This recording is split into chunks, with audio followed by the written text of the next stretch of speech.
This is a very nice example of how Mikhail Tal, whenever possible, tried to attack the opponent's queen at any cost, and even in positions without queens, like here. Black is to play, black is Tal, and here he found a remarkable concept. He played h6. If we look at this position before h6, let's go back. Black has three very active minor pieces. He has bishop on d4, this knight on f3, and this bishop on g4, all well around the white king, especially these two. Black could play bishop takes f2 here, but this would give white some time. He could play king here, or he could also play bishop here. Anyway, this is not what Tal wanted. But this h6 move introduces the idea of getting a rook to the h-file. And then, of course, with these active pieces, bishop g4 and knight f3, the situation for the white king on h1 will become very, very dangerous. h6, g takes h6. And now the black idea is to play g5, preparing the rook shift, rook e6 to h6. But he has to prepare this. He has to be precise about this. So he plays in this position after pawn takes, bishop takes c3, which is surprising, but the idea is white takes back. If black in this position plays g5 immediately, this gives white the chance to play rook takes d4, which means an exchange sacrifice in case of knight takes d4. Bishop g5 here, white is absolutely fine. And if after rook takes d4, black captures on f4, white goes rook d6, preventing this rook shift to the h-file.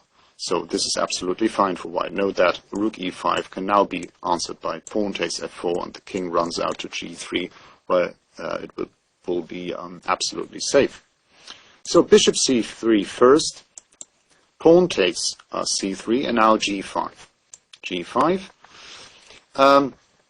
A defensive idea for white, of course, as we have seen, is this move rook to d6 against rook to e6.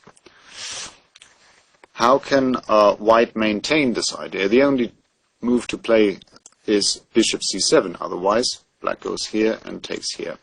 And here the question is, what did Tal do? How would you continue black's attack now? Rook e6 is the idea. Can he play it immediately? Can he prepare it? What would you do as black here?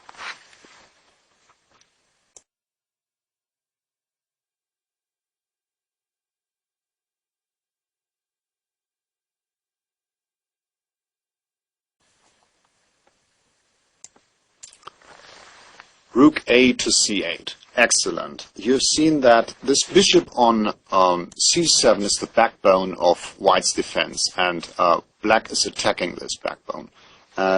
Yeah, the point you have to see is, of course, what happens if white now takes on b7, and I'm pretty sure you have seen that.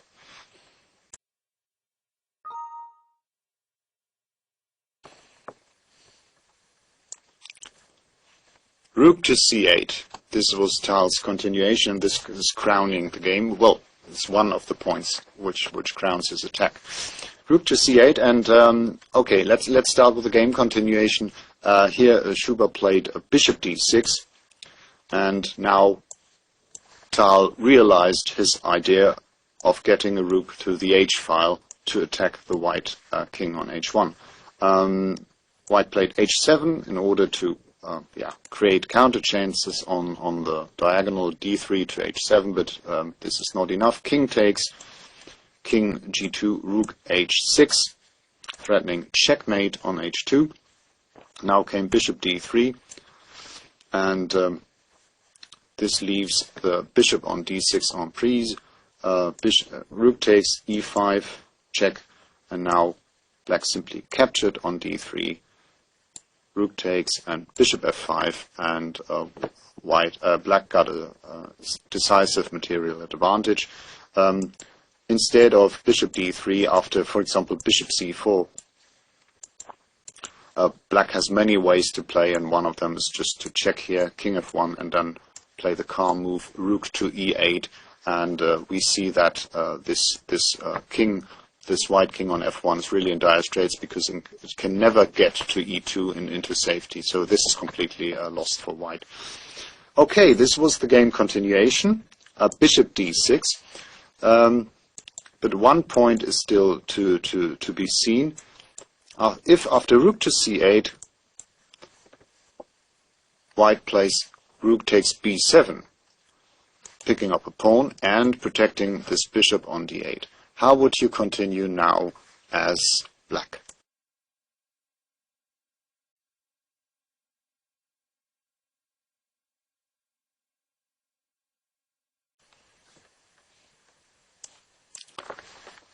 Rook to e6. Now's the time to realize black's concept. This is the moment to play rook to e6, because now if white goes rook to d6, black has the very nice move rook to c7, and with a very, very particular rook constellation. All rooks are en prise. Rook takes c7. This uproots this rook on d6. If white checks on d8, other moves just lose a piece, of course. If rook takes here, black captures on d6, or vice versa. If white takes on e6 here, then black captures this one. So rook to d8, check, king here, rook takes c7, and now black picks up this rook on d8 with a very nice rook maneuver. Check on h6. The king can't go to g2 because of mate on h2, so white must play bishop h3, go in between, check on h3, king g2, rook h2, check, king f1, rook takes h1, check, king can't go back to g1 because of checkmate.